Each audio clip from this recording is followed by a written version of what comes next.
देखिए, अफगानिस्तान में भयानक अफरा तफरी का माहौल है। लगातार खबरें आ रही थी कि राष्ट्रपति अशरफ गनी ने देश छोड़ दिया है, वो तजाकिस्तान चले गए हैं। लेकिन अब राष्ट्रपति के सलाहकार की तरफ से यह दावा किया गया है कि अफगान राष्ट्रपति अशरफ गनी ने देश नहीं छोड़ा है। ये बड़ी जानकारी हम आपको दे रहे हैं। कुछ देर पहले खबर आई थी कि अशरफ गनी ने देश छोड़ दिया है, तजाकिस्तान चले गए हैं, वहां से वो किसी और देश जाएंगे।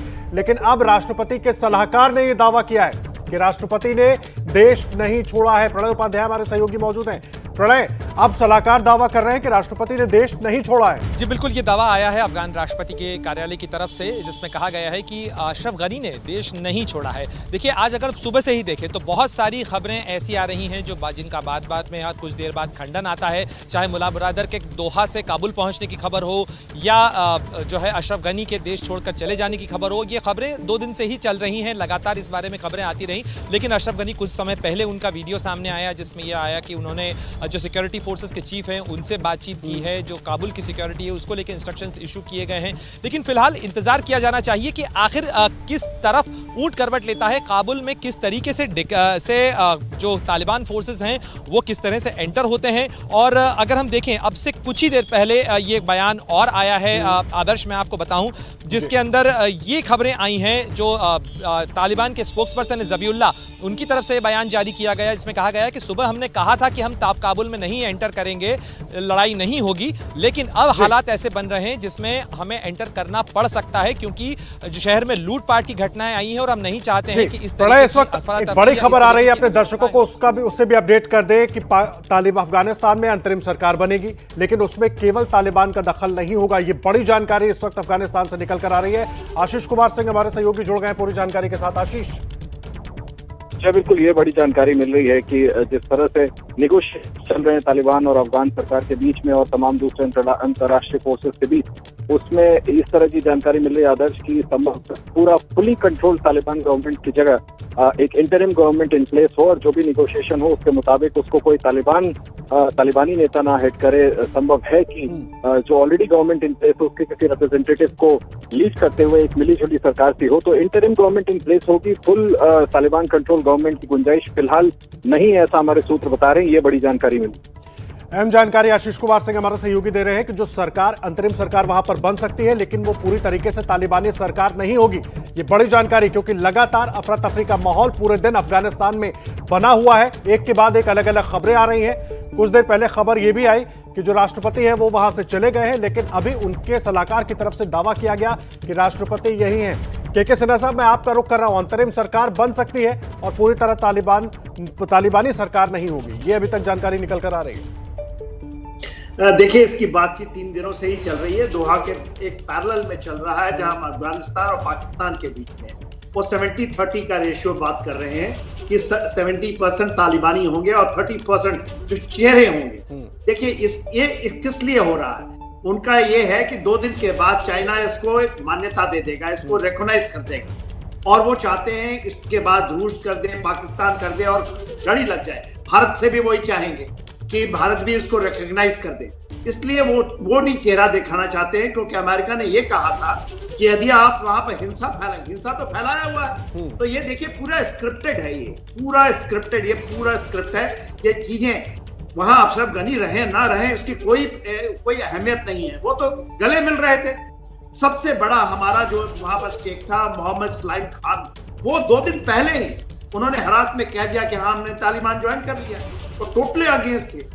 तो देखिए, चाहे वो मार्शल दोस्तम साहब चले गए, निकल गए हो।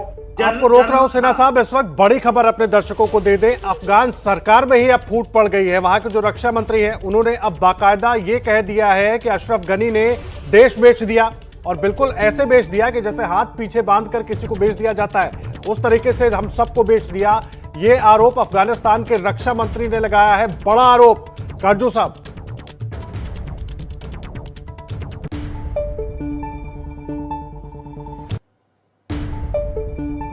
देखिए, रक्षा मंत्री हैं बिस्मिल्लाह खान, जिनको मैं जानता हूं, आज से नहीं 25 साल से जानता हूं। वो अहमद शाह मसूद के साथ थे, जिनको भी मैं जानता हूं। अब ये अफगान सरकार एक सरकार नहीं थी। अशरफ गनी जो थे वो नाम के लिए अफगान के राष्ट्रपति थे, लेकिन अफगानिस्तान की डेमोक्रेसी जिस तरह थी, जिस तरह वहां चुनाव हुए, पिछले साल अब्दुल्ला ने और अशरफ गनी ने 7 शपथ उठाई। उसके बाद समझौता हुआ, 2014 में यही हुआ, 2009 में यही हुआ। तो ये सब हालात हमें समझने हैं। इसीलिए अफगानिस्तान के जो नेता हैं उनको मैं जिम्मेदार ठहराता हूं बहुत हद तक, कि उन्होंने तालिबान को गुंजाइश दी अपने प्रभाव को बढ़ाने में। और आज के दिन चाहे मिली जुली सरकार ही क्यों ना बने, इंटरिम गवर्नमेंट क्यों ना बने, लेकिन उसका वो तालिबान का होगा। और एक और चीज, जो सामरिक क्षेत्र है, जो पाकिस्तान के लिए नाजुक क्षेत्र है अफगानिस्तान का, उसको तालिबान अपने हाथ से नहीं जाने दे। और जमीनी हकीकत अफगानिस्तान की क्या है? जमीनी हकीकत यह है कि पूरे अफगानिस्तान पर काबुल को छोड़ वक्त तालिबान का राज्य है। और गनी सरकार जो है वो अगर है भी तो नाम के वास्ते, चाहे वो अफगानिस्तान में हो या ना हो, उससे क्या फर्क पड़ता है? अब उनका क्या, उनकी क्या हुकूमत चलती है, उनका क्या सिक्का बोलता है वहां? कुछ नहीं। तो इस वक्त तो वहां अफरा तफरी का माहौल है। जैसे आपने खुद कहा, अफगानिस्तान की रिपब्लिक कोलैप्स कर गई है, ये हकीकत। और ये जमीनी हकीकत को हम दरकिनार या नजरअंदाज नहीं कर सकते। तो ये प्रैक्टिकल अप्रोच अब हमें अपनानी पड़ेगी। मेरा मानना है कि इस जितना संकट आज के दिन हमें अड़ोस रहा है, शायद ही हमारे स्वतंत्रता के बाद ऐसा कभी मिलेगा। और जनरल साहब जो फरमा रहे हैं उससे 100% मैं सही मानता हूं। चीन का आप देखिए, चीन पाकिस्तान उनका क्लाइंट स्टेट है। ईरान में उन्होंने खूब आगे बढ़े हैं। मध्य एशिया के देश में उनका इन्फ्लुएंस है। और अब अफगानिस्तान है, उनकी नजर में आएगा। वो गलतियां नहीं करेंगे जो सोवियट्स ने और जो अमेरिकनों ने की। तो इसलिए हमें बहुत संजीदगी से एक नीति अपनानी पड़ेगी। हमें बहुत लचीलापन दिखाना पड़ेगा, प्रैक्टिकल होना पड़ेगा अपने देश हित के। ये बहुत जाहिर सी बात है, क्योंकि जो स्थिति बनी है उस स्थिति में हमको नजर रखना होगा। और इस बीच अपने दर्शकों को बड़ी जानकारी दे दे कि लगातार अफगानिस्तान में घटनाक्रम बदल रहे हैं। थोड़ी थोड़ी देर में तमाम चीजें बदलती जा रही है। और अब तालिबान की तरफ से यह कहा जा रहा है कि वो काबुल में प्रवेश कर सकते हैं। हालांकि सुबह यह कहा गया था कि काबुल में प्रवेश नहीं करेंगे, काबुल में नहीं घुसेंगे, बातचीत के जरिए इस पूरे मामले को सुलझाने की कोशिश होगी। लेकिन अब तालिबान की तरफ से आदेश दे दिए गए हैं अपने लड़ाकों को कि वो घुस जाए, काबुल में अंदर हमला करें और काबुल में जो तमाम संस्थाएं उन पर कब्जा करें। प्रणय उपाध्याय, अब तालिबान भी अपना स्टैंड बदल चुका है। बिल्कुल आदर्श, जैसे मैंने आपको पहले भी कहा कि अब उन्होंने अपना स्टेटमेंट बदल लिया है। सुबह के स्टेटमेंट में उन्होंने कहा था कि वो काबुल एंटर नहीं करेंगे, लेकिन अब वो ये कह रहे हैं कि चूंकि जो अफगान फोर्सेस हैं, जो पुलिस डिपार्टमेंट है, वो अपनी अपनी पोस्ट छोड़ के जा चुका है, शहर के अंदर लूटपाट हो रही है, इस तरीके की रिपोर्ट्स मिल रही है। ऐसे में कानून व्यवस्था के नाम पर तालिबान ने अपने लड़ाकों को कहा है कि उन्हें शहर में दाखिल होने की जरूरत पड़ सकती है और इसलिए इस तरीके के आदेश दिए जा सकते हैं कि तालिबान, हालांकि ग्राउंड से जो रिपोर्ट्स आ रही हैं उसमें ये जो है जानकारियां मिल रही हैं कि कई इलाकों के अंदर इस नाम के ऊपर जो तालिबानी लड़ाके हैं, जो तालिबानी फाइटर्स हैं, वो ऑलरेडी दाखिल हो चुके हैं कई इलाकों के अंदर। काबुल के आउटस्कर्ट्स के इलाकों में, खासतौर पर जो अलग अलग काबुल प्रोविंस के डिस्ट्रिक्ट्स हैं, उसके अंदर कई जगहों पे इस तरीके की रिपोर्ट्स आ रही हैं। लेकिन आप देखें कि कुछ ही घंटों में किस तरीके से तालिबान ने अपनी बात को पलट लिया। उन्होंने जो कुछ कहा उसे अपने ही अगले बयान के अंदर उससे वो सीधे 180 डिग्री में पलट गए हैं। तो ये चीजें बताती हैं कि अभी कुछ भी चीजें स्थिर नहीं है और तालिबान जो कह रहे हैं वो कितना भरोसे के लायक है, ये उनके अपने बयानों के अंदर नजर आ रहा है। तो ऐसे में जो काटजू साहब कह रहे हैं या जो हमारे एक्सपर्ट्स कह रहे हैं, वो तमाम ये सारी चीजें बताती हैं कि सिचुएशन बहुत डायनामिक है और इस डायनामिक सिचुएशन में हमें भी बहुत फूंक फूंक के कदम रखना होगा, बहुत इवैल्यूएट करके रखना होगा और ऐसे में जिस तरीके के हालात हैं उसके आधार पर फैसला लेना होगा। और अगर आप भारत सरकार के सूत्रों के मुताबिक मिली जानकारी को अगर हम देखें तो इंडिकेशन यही दिया गया है गवर्नमेंट सोर्सेज की तरफ से कि भारत अफगानिस्तान अफगान के हालात पर नजदीक से नजर बनाए हुए है और हमारे डिप्लोमेटिक मिशन को वहां से इवैक्यूएट करने न करने को लेकर उस आधार पर कॉल लिया जाएगा। अभी यह लिया जाना बाकी है। जी ठीक है, आप रहिए प्रणय हमारे साथ। बड़ा अपडेट इस वक्त अपने दर्शकों को हम दे रहे हैं। अब तालिबान ने अपना स्टैंड बदल दिया है। सुबह तालिबान की तरफ से कहा गया था कि हम काबुल में प्रवेश नहीं करेंगे, बातचीत करेंगे, लेकिन अब तालिबान के आला कमान ने काबुल में घुसने का आदेश दे दिया है। सिन्हा साहब, क्या है ये? देखिए, जो चीजें आ रही खबर मिनट टू मिनट वो कॉन्ट्रडिक्टिंग है। एक खबर मैं कल पिछले चैनल में था, तो मेरे अनुसार जो हमारी इंफॉर्मेशन है वो कल रात में ही ये आ चुके थे। देखिए, काबुल का 3 जोन है, एक ग्रीन जोन है, एक्सटेंडेड ग्रीन जोन है और एक आउटर पेरिफेरी है। आउटर पेरिफेरी में जितने भी उनके जेलर्स थे उससे 9000 तालिबानियों को छुड़ा दिया। सारों को उम्र कैद था या मौत की सजा थी।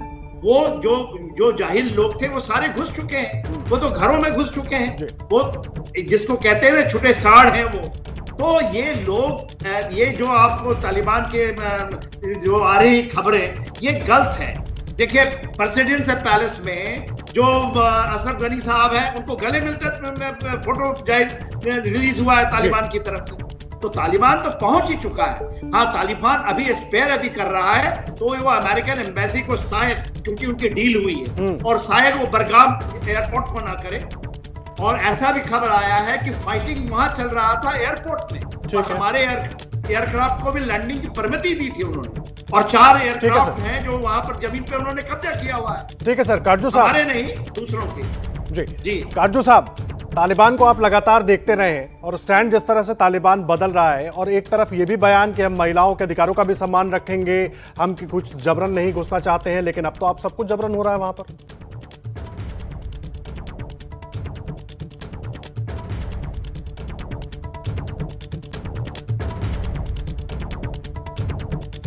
देखिए, तालिबान के आने से स्थिति में बहुत परिवर्तन, जो एक काबुल में और जो वहां के बड़े शहरों में जो एक माहौल बना था इस 20 साल में, वो माहौल नहीं रह पाए। लेकिन हमें ये भी सोचना है कि ये क्या हुआ कि तालिबान ने उन इलाकों में भी प्रवेश नहीं रहते, उज़्बक हैं, ताजिक हैं, हजारा एरियाज में इतना वो नहीं गए।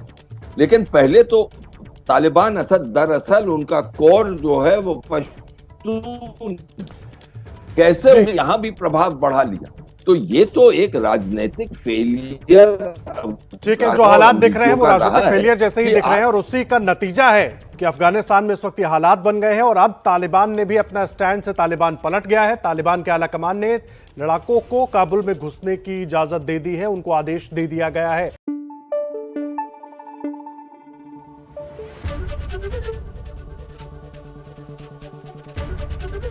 एबीपी न्यूज आपको रखे आगे।